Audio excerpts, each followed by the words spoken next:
Hi everyone, आज हम लोग सीखेंगे माई मिस्टेक मतलब माई ऑप्शन ट्रेडिंग में मैंने सबसे ज़्यादा क्या मिस्टेक किया है। अगर मेरी गलती क्या थी वो बताती हूँ, लेकिन आप इसे नोट करिए और अपने अपने अपने क्यों लॉस करते हैं एंड मास्टर जर्नी बनाइए कि आपका मिस्टेक क्या है, कि आप गलती बार बार क्या कर रहे हो, बार बार रिपीट क्या कर रहे हो, उसी को इसमें बताने वाली हूँ। ठीक है, तो मैं 6 मिस्टेक आपका सबसे बड़ी बता रही हूँ। रीज़न तो बहुत रहता है मिस्टेक का, बट मैंने 6 पॉइंट अपना नोट किया है इसमें कि कैसे मैं 6 अपना इसमें लॉस करने का सबसे बड़ा कारण क्या था। ठीक है, फर्स्ट है तो मेरा मेरा ट्रेड में जो भी बिगनर, जैसे हम लोग जो भी मैं बिगनर थी, मैं तो क्या करती थी, मैं जैसे मैं नोट की उसमें बताती हूँ। जो भी बिगनर आता है जो इसे लगता है कि सभी सीख लिया, जैसे मैंने एक वीडियो देखा यूट्यूब से, ठीक है, मैंने यूट्यूब से देखा, फिर मैं मुझे लगता है कि मैंने सीख गया, मैं इससे प्रॉफिट बना सकती हूँ, लेकिन इसे हमें नहीं अप्लाई करना। ठीक है, जैसे मैंने वीडियो देख लिया, उसको मैं अप्लाई करती थी, क्या करती थी, बैक टेस्ट नहीं करती थी, डायरेक्ट पैसा लगा के मैं उसे ट्रेड को पंच कर लेती, बाय कर लेती। ठीक है, तो लेकिन इसमें हमें लेकिन इससे सब सीखी एक, इससे आपको सेटअप मतलब आपको एक सेटअप पर ही काम करना है। मतलब मैंने ये वीडियो देखा तो ये सेटअप बना लिया, दूसरा वीडियो देखा तो ये सेटअप बना लिया। ठीक है, बाय भी करना है, सेल भी करना है, ऐसा नहीं करना था। तो मेरा सेटअप, मैंने अपना एक सेटअप तैयार किया कि ये होगा, इसका ब्रेकडाउन होगा तभी मैं ट्रेड लूँगी, या इसके ब्रेकडाउन पर मतलब मेरे सेटअप के अकॉर्डिंग जैसे ट्रेंड लाइन बना है, ये ट्रेंड लाइन को ब्रेक किया तो मैं इसमें ट्रेड लूँगी, ऐसा मतलब अपना रूल बना लिया, मैंने अपना रूल बनाया। ठीक है, सबसे बड़ा मिस्टेक ये था मेरा कि मैं यूट्यूब से देख के या फिर कोर्स ज्वाइन की थी, उसको देख के मैं दूसरे दिन अप्लाई करने इसमें पैसा लगाने लग गई थी। तो फर्स्ट टाइम मिस्टेक मैंने ये नोट किया कि, है ना। और दूसरा था न्यूट्रल। जैसे मैं कोई न्यूज आया तो सब बोलते थे मार्केट गिरेगा गिरेगा, तो मैं क्या करती थी, मार्केट खुलता था तो सीधा पुट साइड पोजीशन बना लेती थी। ठीक है, जैसे मार्केट खुला पुट साइड पोजीशन बना लिया था, लेकिन ऐसा नहीं होता था, धीरे धीरे आता एक बड़ा बड़ा कैंडल बना के ऐसा मतलब मेरा रिसर्च कुछ नहीं रहता था, डायरेक्ट मैंने न्यूज़ के बेस पे ट्रेड ले लेती थी। ठीक है, तो मैं न्यूट्रल, अब न्यूट्रल रहना। ठीक है, न्यूज है तो पुट साइड हमारा सेटअप बनेगा तभी ट्रेड लेना है, या अप साइड हमारा सेटअप बनेगा तब ऊपर के लिए हम भी ट्रेड ले सकते हैं, नीचे के लिए भी ट्रेड ले सकते हैं। मतलब न्यूट्रल अपने माइंड को रखना है, हमारा सेटअप जिस साइड बनेगा ऊपर या नीचे हमें उस साइड ट्रेड लेना है। ठीक है, दूसरा पॉइंट आपको समझ आया। और तीसरा सबसे इम्पोर्टेंट तीसरा क्या है मिस्टेक, देखो हम सबसे बड़ा कारण क्या है लॉस होने का, कि लॉस कवर करना। ठीक है, लॉस होने का सबसे बड़ा रीज़न है कि हमें पिछले दिन का लॉस को कवर करना है। ये माइंडसेट, मतलब हमें साइड वे में भी इसमें ट्रेड हमें दिखता है जब कवर करने में आती हैं, तो सबसे बड़ा मिस्टेक इस कारण मैं इसको बोलती हूँ। हमें कभी नहीं सोचना चाहिए कि नुकसान होता है, जैसे साइड वे में भी ट्रेड दिखने लगता है। ठीक है, तो लॉस होता है, जैसे स्टेट अपना ट्रेड मतलब बना ही नहीं है और हम लोग नीचे हुआ तो पुट के लिए ले लेते हैं, ऊपर ब्रेक किया तो डाउन के लिए सेटअप बना ही नहीं है, इसी रेंज में हमारा पैसा जितना है उतना पूरा ख़त्म हो जाता है। ठीक है, तीसरा और चौथा है फोमो। फोमो क्रिएट करते हैं, जैसे बिग कैंडल बना, ठीक है, ये बड़ा कैंडल बना, ये बड़ा कैंडल उदाहरण के लिए आपको बता रही हूँ, ये बड़ा कैंडल बना, हमें फोमो आ जाता है और मार्केट तुरंत हमारे अपोजिट चल जाता है। हमें थोड़ा सस्टेन करना चाहिए, हमारा सेटअप का वेट करना चाहिए, उसके बाद ही हमें ट्रेड लेना है।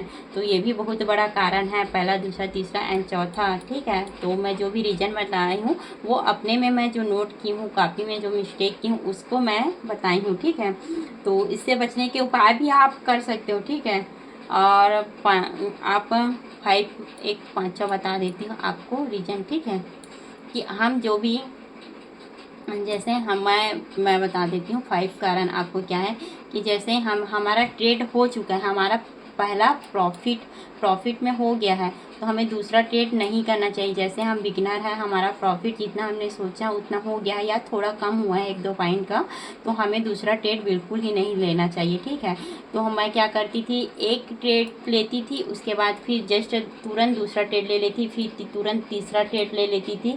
तो ऐसा हमें नहीं करना, हमारा रूल रहना चाहिए कि हम एक दिन में 1 से 2 ट्रेड करेंगे, वो भी सेटअप बनेगा तो, वरना नहीं करेंगे, वरना प्रॉफिट पहले ट्रेड में ही अच्छा हो गया तो दूसरा ट्रेड को अवॉइड करेंगे, ये रहना चाहिए। 5 मिस्टेक पता चला। और 6 सबसे आसान भाषा में बता रही हूँ कि आपको लालच ही नहीं करना है, लालच ही नहीं करना है। जैसे आपका प्रॉफिट हुआ है और जब आपका टारगेट यहाँ से यहाँ तक हो गया तो आपको लालच करके नहीं बैठना है, आपको ऐसे ट्रायल करते रहना है, या तो फिर आपको इससे बचना है, लालच से ही बचना है। आज का मेरा इतना हो गया, बहुत है, मेहनत करते हैं, बहुत से लोग रोजी मजदूरी करते हैं, वो दिन का इतना कमाते हैं, मुझे जितना टारगेट है उतना सोचा है उतना मिल गया है, तो उसी में संतुष्ट रहना है। तो ये सभी पॉइंट आपको सोच के रखना है, ठीक है। ये सभी आप रूल फॉलो करोगे, नोट बनाओगे तो आप आसानी से प्रॉफिटेबल बन जाएंगे। माई ऑप्शन ट्रेडिंग में सिस्टम यही है मिस्टेक जो मैंने 6 मिस्टेक किए हैं एंड अब इसको मैं सुधारी हूँ और प्रॉफिटेबल बनी हूँ, तब मैं ये वीडियो बना रही हूँ। जब अपने पे खुद लागू की हूँ तब मैं ये वीडियो बना रही हूँ, ठीक है। आप इससे बचने का उपाय भी कर सकते हैं, ठीक है। जब किसी लेवल का ब्रेकआउट आता है तब हमें अपने सेटअप का पर ध्यान देना चाहिए। जैसे ये ब्रेकआउट आया, ठीक है, तो हमें अपने सेटअप पे ध्यान देना चाहिए। देखो ये लिक्विडिटी ग्राफ किया, यहाँ लोगों को बैठाया, फिर उसका ऐसे लिया, फिर उसके बाद ये आया, तो आपका माइंडसेट क्या होना चाहिए कि अपना सेटअप का वेट करना चाहिए, ठीक है। तो इससे आप बच सकते हैं, मेरा सेटअप बनेगा तभी मैं ट्रेड लूँगी वरना नहीं लूँगी, ऐसा बोल के आप इससे बच सकते हैं।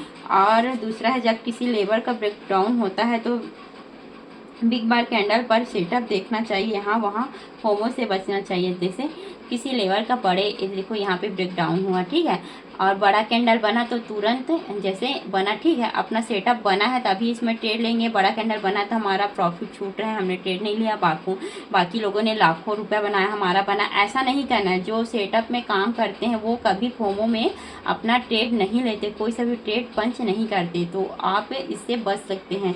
कैंडल बना है तो रिसेट का वेट करिए या कैंडल सस्टेन का वेट करिए, उसके बाद कैंडल सस्टेन होगा, उसका हाई ब्रेक करेगा, उसके बाद आपको ट्रेड लेना है, ठीक है। ऐसे कर सकते हो, ठीक है। एंड सपोर्ट एंड रजिस्टेंस, जैसे ये सपोर्ट एंड रजिस्टेंस बना है, ठीक है, तो जैसे मार्केट नीचे है, यहाँ है, फिर ऐसे आया नीचे, फिर ये ब्रेकआउट दे, तब आप ऊपर के लिए ले सकते हैं, हाई ब्रेक किया तो, ठीक है। ऐसे सपोर्ट रजिस्टेंस, इसमें सेटअप पर ध्यान, आपको सपोर्ट रजिस्टेंस भी वर्क कर रहे हो तो आपको सेटअप पे ध्यान देना चाहिए, ठीक है।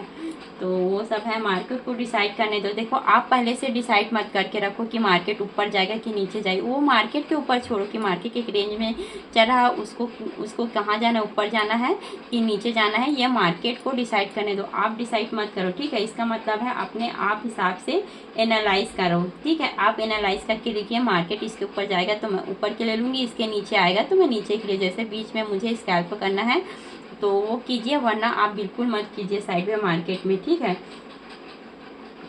मार्केट क्या कहना चाहता है, क्या करना चाहते हैं, वो मार्केट के ऊपर छोड़ दिए, बस अपना सेटअप बना के रखिए। कैपिटल ख़त्म होने का कारण ट्रेड लेने के बाद आप प्रॉफिट और लॉस डिसाइड करते हो, सबसे कारण यही है कि जैसे मार्केट चल रहा है उसमें हमें ट्रेड बाय कर लेते हैं, उसके बाद हमें सोचता है कि हमें प्रॉफिट लेना है कि लॉस लेना है, हम पहले से डिसाइड नहीं करते। हमें पहले से सेटअप बनाना है, यहाँ आया तो हम लोग ऐसे लेंगे, यहाँ तक आया तो आधा पोजीशन कट करेंगे, यहाँ पूरा पोजीशन कट करेंगे, ठीक है, कि या फिर इधर आया तो अपना एक लॉट है तो कॉस्ट टू कॉस्ट पे अपना ऐसे रख देंगे, धीरे धीरे ट्रायल करेंगे। तो कैपिटल ख़त्म होने का सबसे बड़ा रीज़न यही है कि आप बाद में डिसाइड करते हो लॉस लेना है कि प्रॉफिट लेना है, ठीक है। उसके बाद होप ट्रेड, जिसका मतलब आपको सेटअप नहीं बन रहा है लेकिन आपको होप, मतलब आपको लग रहा है कि मार्केट ऊपर जाएगा नीचे, ये सबसे बड़ा, जैसे आप होप क्या है, होप आपको समझ आया होगा। होप यानी कि हमें लगता है कि मार्केट ऊपर जाएगा कि नीचे जाएगा। आप कैंडल बन रहा था, हम लोग देख रहे थे, यहाँ तक बना, तो यहाँ पे हमें लगना कि मार्केट अब ऊपर जाएगा, ऐसे होप में बिल्कुल काम नहीं करना है, ठीक है। मार्केट यहाँ एक रेंज में फंसा हुआ है, ठीक है, वो धीरे धीरे ऊपर जा रहा है, नीचे जा रहा है। यहाँ पे ITZ जोन बना है, ठीक है, यहाँ से बार बार सपोर्ट लेके ऊपर जा रहा है, धीरे धीरे ऊपर की तरफ जा रहा है। देखिए इससे बड़ा ये हाई है, इससे बड़ा ये हाई, ऐसे बनते बनते या फिर नीचे की तरफ ब्रेकआउट करेगा, मतलब एक जोन में काम कर रहा है, तो उसमें हमें बचना चाहिए, होप पे बिल्कुल ट्रेड नहीं करना चाहिए, ठीक है। तो ऐसे आप कर सकते हैं। वाइज नहीं देखते। जैसे हमें ट्रेड है तो हमें 2000 का प्रॉफिट हुआ है, 3000 का प्रॉफिट हुआ है, वो देखते हैं हम लोग, लेकिन हमारा कैपिटल 10,000 का कितना परसेंट हमें एक दिन में मिला है वो नहीं देखते, क्योंकि लोग ब्याज में देते हैं तो मंथ का परसेंट लेते हैं, लेकिन हमें स्टॉक मार्केट में एक दिन में उतना पैसा लगाने का एक दिन में हमें उसका परसेंट मिल जाता है। 30%, 1%, 50%, 70% भी हमें परसेंट कई दिन मिलता है। तो आप परसेंट में डिसाइड किया और ठीक है, ये सब है तो आप ये सब ध्यान में रखिए। आपको जितने बातें मैंने बताई हैं माई ऑप्शन ट्रेडिंग में, जो भी मिस्टेक मैंने किया है एंड मैं सुधार के लिए मैंने जो आपको बताया है वो इसमें अप्लाई कीजिए। और आपको ये वीडियो कैसा लगा मुझे ज़रूर बताइएगा। मिलते हैं नेक्स्ट वीडियो में। धीरे धीरे जर्नी जारी रहेगी। आप मुझे यूट्यूब में देख रहे हैं तो सब्सक्राइब करके रखिए एंड इंस्टाग्राम पे है तो फॉलो करके रखिए। अब मैं आपके लिए न्यू तरक्की एंड